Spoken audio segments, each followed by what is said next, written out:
అమ్మవారికి ఎంతో ప్రీతికరమైనటువంటి ఈ రోజున ఈ కథను విని అమ్మ అనుగ్రహాన్ని పొందుదాం. పూర్వకాలంలో అవంతి నగరం అనే నగరం ఉండేది. అందులో ధర్మయ్య, శ్యామల అనే దంపతులు ఉండేవారు. ధర్మయ్య అనే అతను వడ్రంగి పని చేసుకుంటూ జీవితాన్ని గడుపుతూ ఉండేవాడు. ఆ దంపతులకు 3 కుమార్తెలు ఉండేవారు. ఒక సంవత్సరం తరపున కరువు కాటకాలు వచ్చి ధర్మయ్యకు ఎలాంటి పని దొరకక ఇల్లు గడవటానికి చాలా కష్టమైపోయింది. ఆ తర్వాత సంవత్సరం కూడా కరువుతో దేశమంతా అల్లడిపోతూ ఉంటుంది. ప్రజలందరూ కనీసం తిండి కోసం గింజలు దొరకక నానా ఇబ్బందులు పడుతూ ఉంటారు. ఇక ధర్మయ్య పరిస్థితి అయితే మరీ దారుణంగా మారిపోయింది.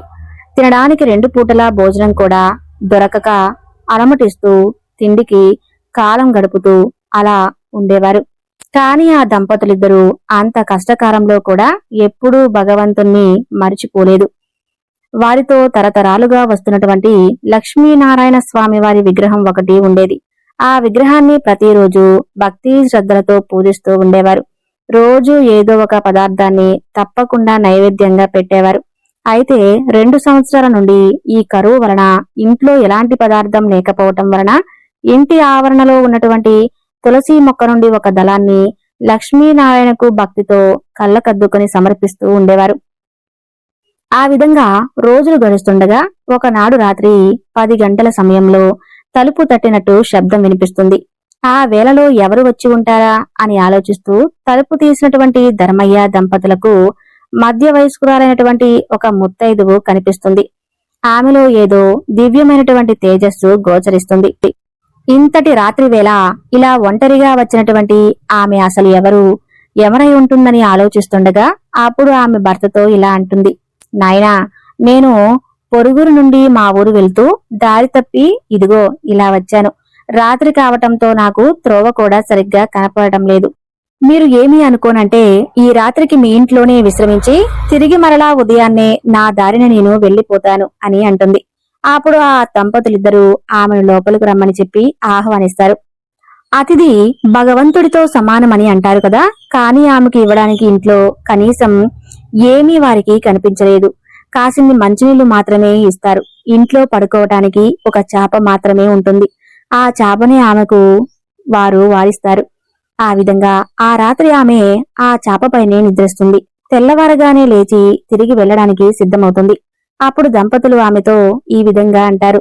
తల్లి, చూస్తుంటే తేజస్సులో సాక్షాత్తు జగన్మాత అయినటువంటి మహాలక్ష్మీదేవిలా ఉన్నావు. నిన్ను వట్టి చేతులతో పంపుతున్నందుకు మాకు ఎంతో బాధగా ఉందమ్మా అని అంటారు. అప్పుడు ఆమె, ఓ దంపతులారా, మీరు ఎందుకు బాధపడుతున్నారు? మీరు ఏ విధంగానైనా సరే మీ ఇంట ఉండడానికి నన్ను ఒప్పుకున్నారు చూడండి అని అంటుంది. అప్పుడు శ్యామల ఆమెకు బొట్టు పెట్టి పంపిస్తుంది. ఆమె వెళ్లిన తర్వాత కాసేపటికి ఇంట్లో ఏదో చప్పుడు వినిపిస్తుంది. ఏమిటని ఇల్లంతా చూస్తారు. లక్ష్మీనారాయణ విగ్రహం వద్ద నుండి శబ్దం వస్తున్నట్లుగా వారు గమనిస్తారు. అక్కడ చూస్తే కొన్ని బంగారు నాణాలు పడుతుంటాయి. అప్పుడు వారికి జరిగిందంతా అర్థమవుతుంది. రాత్రి తమ ఇంటికి వచ్చింది మరెవరో కాదు, సాక్షాత్తు ఆ జగన్మాత అయినటువంటి మహాలక్ష్మీదేవి అని ఆ తల్లికి తామేమీ ఇవ్వలేకపోయామని చెప్పి ఎంతో బాధపడతారు. కనీసం తగినంత వసతి కూడా కల్పించలేకపోయామే అని చెప్పి చింతిస్తుంటారు. ఆ తల్లిని అనేక విధాలుగా స్తుతించారు. మహాలక్ష్మీదేవి అనుగ్రహం కలిగినటువంటి ఆ కుటుంబం ధనంతో ఎప్పుడూ ఘనంగా విదజిల్లుతూ ఉంటారు. ఆ తల్లిని అనేక విధాలుగా స్తుతిస్తారు. మహాలక్ష్మీదేవి అనుగ్రహం కలిగినటువంటి ఆ కుటుంబం ఆ ధనంతో ఎంతో సంతోషపడతారు. సత్కార్యాలు చేసి చివరికి ముక్తిని పొందుతారు. దీపం లక్ష్మీ స్వరూపం. ధర్మయ్య దంపతులు ప్రతిరోజు లక్ష్మీనారాయణ విగ్రహం వద్ద దీపాలు వెలిగించేవారు. వారికి ఎంతటి కష్ట సమయం ఎదురైనప్పటికీ దీపారాధన మాత్రం ఎప్పుడు వారు మర్చిపోలేదు, మానలేదు కూడా. అందువలనే ఆ తల్లి అనుగ్రహం వారిపై కురిసింది. ఎంతో సంతోషించి ఆ తల్లి వారిని అనుగ్రహించింది. దీపం తల్లి స్వరూపం. దీపం ఐశ్వర్య స్వరూపం. దీపం ఉన్న చోట ఆ తల్లి చిరునవ్వుతో ఉంటుందట. ఎవరైతే ప్రతినిత్యం దీపారాధన చేస్తారో వారు సిరి సంపదలతో తులతూగుతారు. దేనికి ఎలాంటి లోటు ఉండదు. ధనధాన్యాలు సమృద్ధిగా ఉంటాయి. ఆ తల్లి అనుగ్రహం ఉన్నవారికి సర్వ సౌభాగ్యాలు లభిస్తాయి. ఓ జగజ్జనని, జగన్మాత మహాలక్ష్మి, నీకే మా నమస్కారాలు తల్లి. ఓ మంగళప్రదాయిని, నీకే మా ప్రణామములు. లోకేశ్వరి, నీవే మా నమస్కారాలు. భక్తుల కోరికలు తీర్చేటువంటి కల్పవల్లి మహాలక్ష్మి దేవి శ్రీ శ్రీమన్నారాయణులు ఇష్టసఖి. ఇప్పుడు ఈ తల్లి అనుగ్రహాన్ని పొందినటువంటి మరో భక్తుని కథ తెలుసుకుందాం. పూర్వకాలంలో రామాపురం అనే గ్రామం ఉండేది. ఆ గ్రామంలో కృష్ణశర్మ అనే మహాపండితుడు ఉండేవాడు. అతను పౌరోహిత్యం నిర్వహిస్తూ ప్రతి నెల ఊరి దేవాలయంలో కళ్యాణోత్సవం జరిపిస్తూ ఉండేవాడు. ఊరివారు ఇచ్చేటువంటి కట్న కానుకలతో జీవితం సాఫీగా గడుపుతూ ఉండేవాడు. ఆ విధంగా కృష్ణశర్మ ప్రతిరోజు ఉదయాన్నే 2 గంటల సేపు ఎన్నో స్తోత్రాలు చదువుతూ ఉండేవాడు. లక్ష్మీనారాయణను ప్రతినిత్యం భక్తి శ్రద్ధలతో అర్చిస్తూ ఉండేవాడు. అతనికి 2 కుమార్తెలు, విజయ, వనజ. కొంతకాలానికి విజయకు వివాహ వయస్సు వచ్చి వడి కోసం ప్రయత్నాలు మొదలు పెడతాడు. కాని ఎంత ప్రయత్నించినప్పటికీ మంచి సంబంధం దొరకడం కష్టమవుతుంది. అలా ఉండగా ఒకనాడు కృష్ణశర్మ పౌరోహిత్యానికి వెళ్లి తిరిగి ఇంటికి వస్తుండగా కాలు రాయికి తగిలి కింద పడటంతో అతని కాలు విరుగుతుంది.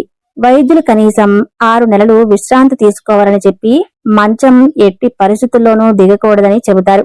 ఒక పక్కన చూస్తే కుమార్తె వివాహం కాలేదని అటువంటి బాధతో ఉన్న కృష్ణశర్మకు ఈ విధంగా అనుకోనటువంటి ఒక పెద్ద కష్టం ఎదురవుతుంది. అంతేకాకుండా ఏకంగా 6 నెలలు ఎలాంటి కార్యక్రమాలకు వెళ్ళకపోతే అసలు ఇల్లు ఎలా గడుస్తుంది అనే ఆలోచన మొదలైంది. ఆలోచన మొదలయ్యి కృష్ణశర్మకు చేసేదేముంటుంది, అదంతా పూర్వజన్మ ప్రాప్తం అని చెప్పి మనసులో అనుకుంటాడు. ఆ విధంగా 2 నెలలు గడిచిపోతాయి. 2 నెలలు ఎటూ వెళ్ళకపోయేసరికి తాను కూడబెట్టుకున్నటువంటి సొమ్ముతో చాలా భాగం ఖర్చయిపోతుంది. ఇక మిగిలినటువంటి సొమ్ముతో ఎన్నో రోజులు గడిచేలా లేదు. ఆ రోజు సాయంత్రం పొరుగురైనటువంటి వెంకటాపురం నుండి వెంకటశెట్టి అనే ఒక అతను వచ్చి తన ఇంట్లో పాఠశాల కార్యక్రమం ఉందని, ఎలాగైనా సరే కృష్ణశర్మ ఆ కార్యక్రమాన్ని నిర్వహించాలని కోరుకుంటాడు. ఇక కృష్ణశర్మకు వెళ్దామా అని అనిపించిన వైద్యుడు చెప్పిన మాటలు గుర్తుకొస్తాయి.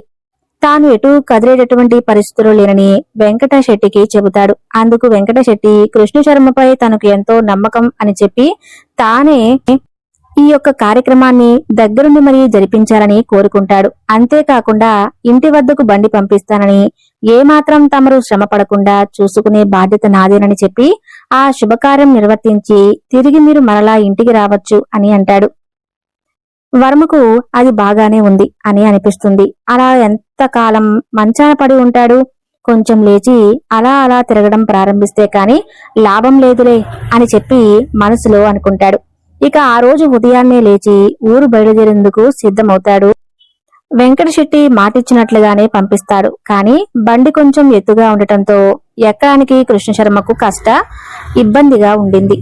ఇంట్లో నుండి చెక్కలు తెప్పించి ఆ బల్లెక్కి జాగ్రత్తపై బండిపై కూర్చుంటాడు. ఆ విధంగా నెమ్మదిగా తొలగి ఆ బండివాడికి చెబుతాడు, చిన్నగా వెళ్ళు నాయనా అని. అలాగే నెమ్మదిగా కృష్ణశర్మకు ఎలాంటి కష్టం తెలియకుండా జాగ్రత్తగా తీసుకుని వెళ్తాడు. అక్కడ కార్యక్రమం పూర్తయిన వెంటనే తిరిగి రామాపురం బండిలో బయలుదేరుతాడు. చాలా రోజుల తర్వాత బయటకు వచ్చి కార్యక్రమం నిర్వహించడం వలన కృష్ణశర్మకు శరీరం చాలా అలసటగా అనిపిస్తుంది. దారి కూడా సరిగ్గా లేకపోవటం చేత బండి పైకి కిందకి ఊగుతూ ఉంటుంది. ఆ కుదుపులకు కృష్ణశర్మకు ఒళ్లంతా నొప్పులుగా అనిపిస్తుంది. అంతలో బండి ఎదురుగా ఒక్కసారిగా కొన్ని కుక్కలు భీకరంగా అరుచుకుంటూ ఒకదానికొకటి తరుముకుంటూ ఒకదానిపై ఒకటి పడి అరుస్తూ ఉంటాయి. ఒక్కసారిగా జరిగినటువంటి ఆ పరిణామానికి ఎడ్లు బెదిరిపోయి పరుగెత్తడంతో బండి కాస్త అదుపు తప్పుతుంది. దానిలో కూర్చున్నటువంటి కృష్ణశర్మ ఒక్క ఉదుటిన బండి నుండి కింద పడ్డాడు. ఆ పడటంతో ఇప్పుడికిప్పుడే కాస్త కోలుకుంటున్నటువంటి ఆ కాలికి తిరిగి మరలా దెబ్బ తగిలి పాపం బాధతో విలపిస్తూ ఉంటాడు. ఒక్కసారిగా జరిగినటువంటి ఆ పరిణామానికి బండివాడు కూడా నివ్వెరపోతాడు.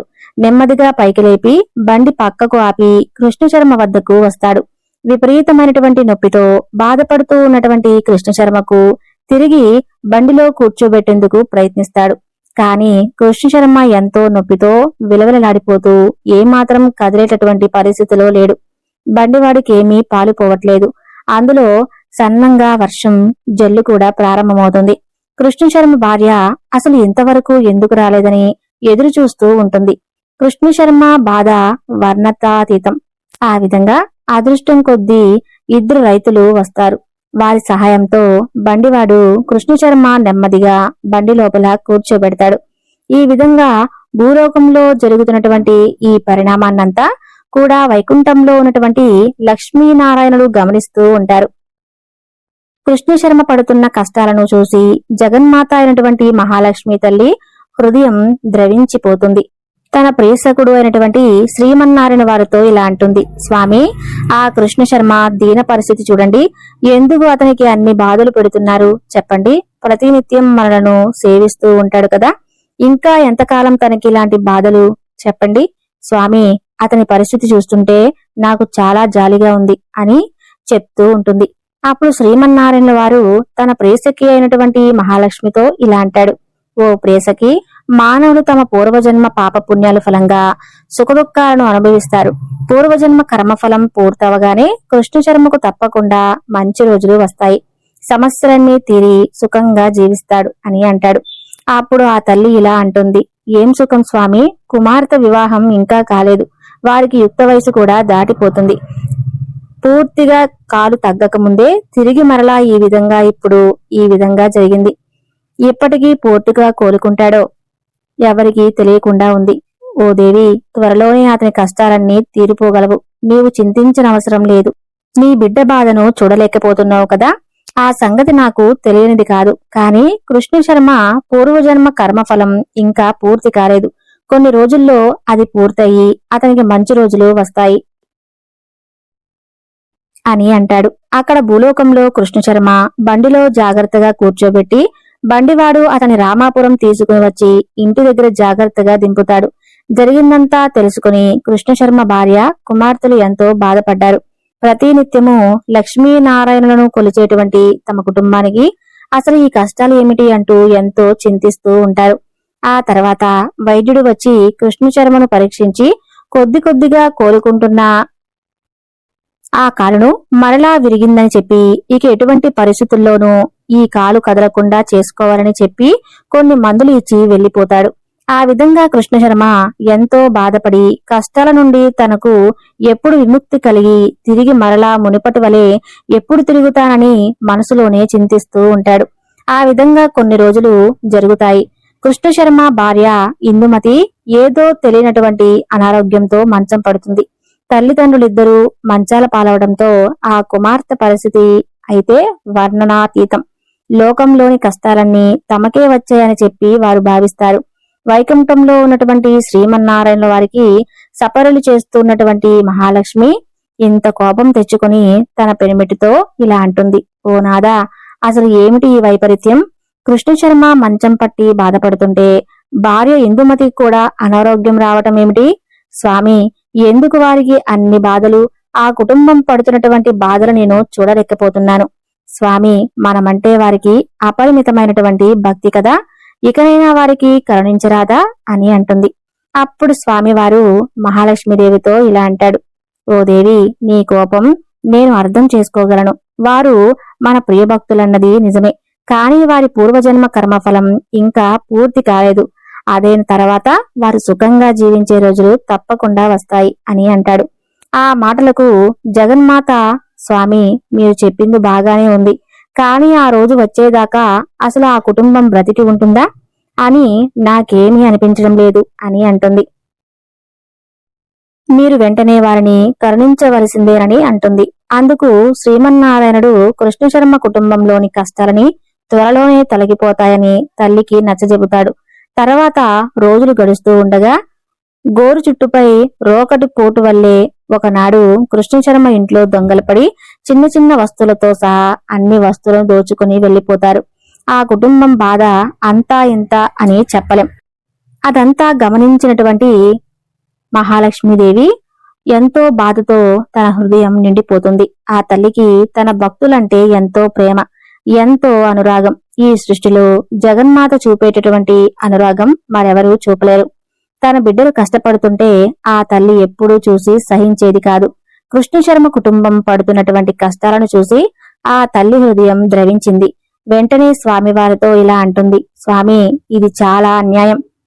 మీరు ఆ కుటుంబంపై ఏమాత్రం కరుణ చూపటం లేదు. ఇక నేను ఏమాత్రం ఉపేక్షించేది లేదు. మీరు రక్షించకపోతే స్వయంగా నేనే వెళ్లి రక్షిస్తాను అని అంటూ కోపంగా అంటుంది. అప్పుడు శ్రీమన్నారాయణులు, దేవి, నీ బాధను నేను అర్థం చేసుకోగలను. ఒకే ఒక్క రోజు ఓపిక పట్టు. ఈ రోజుతో వారి కర్మఫలం పూర్తవబోతుంది. రేపటి నుండి వారికి మంచి రోజులు వస్తాయి అని అంటాడు. అప్పుడు జగన్మాత శ్రీమన్నారాయణ వారితో ఇలా అంటుంది, స్వామి, ఇక ఏమాత్రం నేను ఉపేక్షించలేను. వారి బాధలను నేను చూడలేకపోతున్నాను. మీరు అన్నట్లుగా రేపు ఒక్కరోజు ఆగి చూస్తాను. ఒకవేళ వారి బాధలు లేకపోయినా, వారికి ఇంకా అవే బాధలు ఉన్నా, నేనే స్వయంగా రేపు వారి ఇంటికి వెళ్తాను. ఆ మరునాడు ఆ దేశపు రాజుగారి నుండి కృష్ణ శర్మకు ఆస్థాన పండితుడిగా నియమిస్తూ ఆహ్వాన పత్రం వస్తుంది.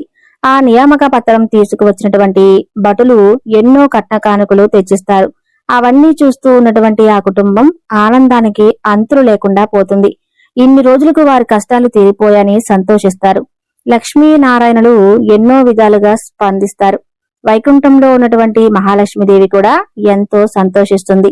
అలా కొంతకాలానికి వాళ్ళు ఆ కుటుంబానికి ఉన్నటువంటి ఆర్థిక పరిస్థితులు అన్నీ కూడా చక్కగా మెరుగుపడతాయి. ఆర్థికంగా ఎంతో ఎదిగి కృష్ణశర్మ కుమార్తెలిద్దరూ వివాహాలు మంచి వరులతో జరిపిస్తాడు. కృష్ణశర్మ దంపతులిద్దరూ జీవించినంత కాలం సుఖంగా జీవించి చివరికి ముక్తిని పొందారు.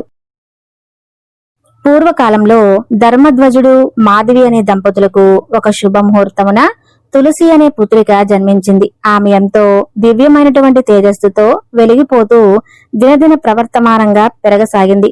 తల్లిదండ్రులు ఆమెను ఎంతో గారాభంగా పెంచి పెద్ద చేస్తారు. ఆమె తన ఆట పాటలతో వారిని ఎప్పుడూ ఎంతో చక్కగా మురిపిస్తూ ఉండేది. కొంతకాలానికి ఆమెకు వయసు వస్తుంది. అతిలోక సౌందర్యవతిగా రూపొందించినటువంటి ఆమెకు తగిన వరుడి కోసం తల్లిదండ్రులు ప్రయత్నిస్తుంటారు. ఆ విధంగా తల్లిదండ్రులు ప్రయత్నం తెలుసుకున్న తులసి తాను సాక్షాత్తు శ్రీమన్నారాయణుడి తప్ప వేరొకరిని వివాహం చేసుకోవాలని చెప్పింది. ఈ యొక్క దృఢ సంకల్పానికి ఆ దంపతులిద్దరూ ఆశ్చర్యపోతారు.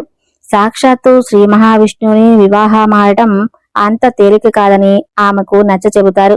కాని ఆమె ఏమాత్రం చెలించదు. తప్పకుండా ఆ స్వామిని పరిణయమాడుతానని చెప్పి అడవికి వెళ్లి ఘోరమైనటువంటి తపస్సు చేస్తుంది. ఆ దీక్షలో చేస్తున్నటువంటి ఆ తపస్సుకు ముల్లోకాలు తల్లడిల్లిపోతాయి. దేవతలందరూ కంపించిపోతారు. వారందరూ బ్రహ్మదేవుని వద్దకు వెళ్లి, స్వామి, భూలోకంలో తులసి చేస్తున్నటువంటి తపస్సు వలన సర్వలోకాలు కంపించిపోతున్నాయి. తమరు దయచి ఆమె ఒక అభిష్టాన్ని అడిగి ఆ కోరికేమిటో ఆమె తపస్సుకు వినిపించేలా ఆమె కోరికను తీర్చండి అని చెప్పి వేడుకుంటారు.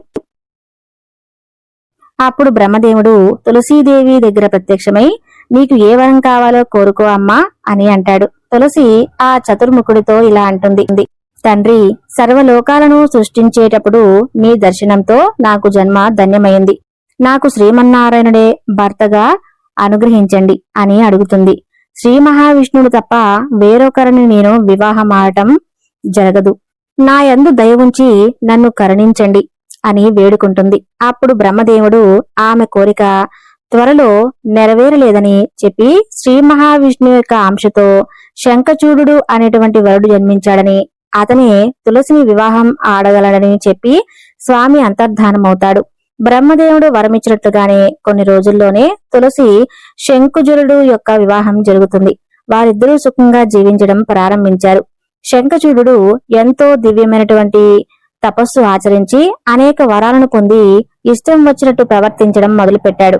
అప్పుడు దేవతలందరూ శ్రీమన్నారాయణ వారి వద్దకు వెళ్లి, స్వామి, ఆ యొక్క పరబ్రహ్మమూర్తి శంఖచూడు యొక్క బారి నుండి తమను రక్షించవలసిందని ప్రార్థిస్తారు. అప్పుడు దయామయుడైనటువంటి స్వామివారు వారితో ఇలా అంటాడు, ఓ దేవతలారా, మీ బాధ నాకు అర్థమయ్యింది. శంఖచూడు ఎన్నో దివ్యమైన వరాలను సంపాదించి ఈ విధంగా మితిమీరినటువంటి గర్వంతో అహంకారంతో ప్రవర్తిస్తున్నాడు. మిమ్మల్ని అందరినీ అనేక బాధలను గురి చేస్తున్నాడు. అతను త్వరలోనే తను చాలించి నాలో ఐక్యమయ్యేటువంటి సమయం ఆసన్నమైంది. తులసి ఎవరో కాదు, సాక్షాత్తు నా ప్రియసఖి. అటువంటి శ్రీ మహాలక్ష్మీదేవి ఆంశయే శపించబడి భూలోకంలో స్త్రీగా జన్మించింది. ఆమె ముందుగా లోకాలన్నిటిలో అతి పవిత్రమైనటువంటి మొక్కగా జన్మించి అందరి చేత ఆరాధింపబడుతుంది. అనేక యుగాల పాటు ఆ విధంగా ఆదరింపబడే చివరికి ప్రళయకాలంలో నన్ను చేరుకుంటుంది. అయితే ప్రస్తుతం శంఖచూడు జన్మ చాలించి నాలో ఐక్యమైతే తులసి పాతివ్రత్యం భంగం జరగాలి.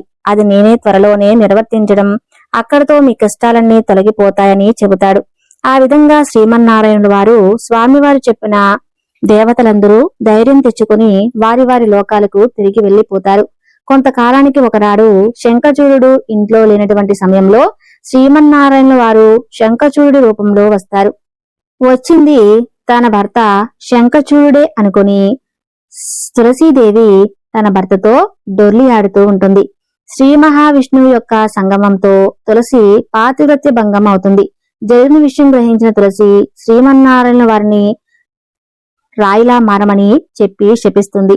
శాపాన్ని శ్రీమన్నారాయణుల వారు చిరునవ్వుతో, తులసి నీవు ఎవరో కాదు, నా శ్రీ మహాలక్ష్మీదేవే.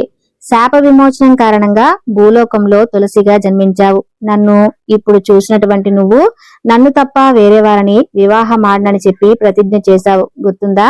అందుకే నా అంశతో జన్మించినటువంటి శంఖచూడునే భర్త అయ్యాడు. ఇక శంఖచూడు నాలో ఐక్యం అయ్యేటువంటి సమయం ఆసన్నమవుతుంది.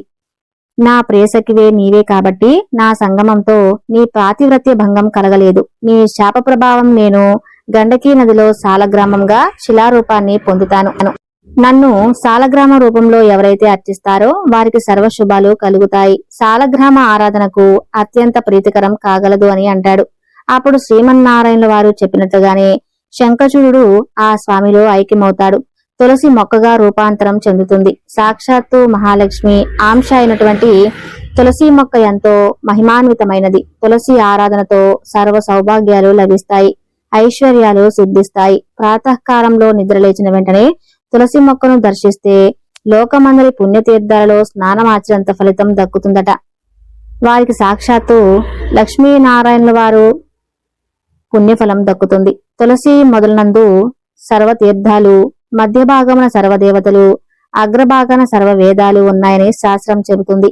అంతేకాకుండా తులసి ఒక అగ్రభాగంలో సాక్షాత్తు బ్రహ్మదేవుడు, మధ్య భాగంలో మహావిష్ణువు, కాండంలో మహేశ్వరుడు, కాలవలైనటువంటి ఇంద్రుడు, ఎప్పుడు అగ్నివాయువు, కుబేరుడు నైరుతి, ఈశాన్యమున నివసిస్తారు. తులసి మొక్క ఇంట్లో సర్వ సౌభాగ్యాలు కలుగజేస్తుంది, ఐశ్వర్యాలను సమకూరుస్తుంది. తులసి దళాలతో ఎవరైతే ప్రతిరోజు శ్రీమన్నారాయణుల వారిని పూజిస్తారో వారికి సర్వ పాపాలు తొలగిపోతాయి. ప్రతిరోజు ఉదయాన్నే పూజా సమయంలోనే కేవలం మిగిలినటువంటి ఏ వేళ తులసి దళాలను తుంచకూడదు. అవి ఎంతో పవిత్రమైనవి. తులసి సాక్షాత్తు శ్రీ మహాలక్ష్మీదేవి అవతారం కాబట్టి తులసి దళాలను శ్రీమన్నారాయణుల వారి పాదాల వద్దనే ఉంచాలి అని తలపై పెట్టకూడదు అని అంటారు. ప్రతిరోజు తులసిని నమస్కరించడం వలన సంతాన ప్రాప్తి, రోగ నివారణ, సకల ఐశ్వర్యాలు కలుగుతాయి. చూశారు కదా అమ్మవారి యొక్క మహిమలు. ఈ వీడియో మీకు నచ్చితే తప్పకుండా లైక్ చేసి మన ఛానల్ ని సబ్స్క్రైబ్ చేసుకోండి. సర్వే జన సుఖినో భవంతు.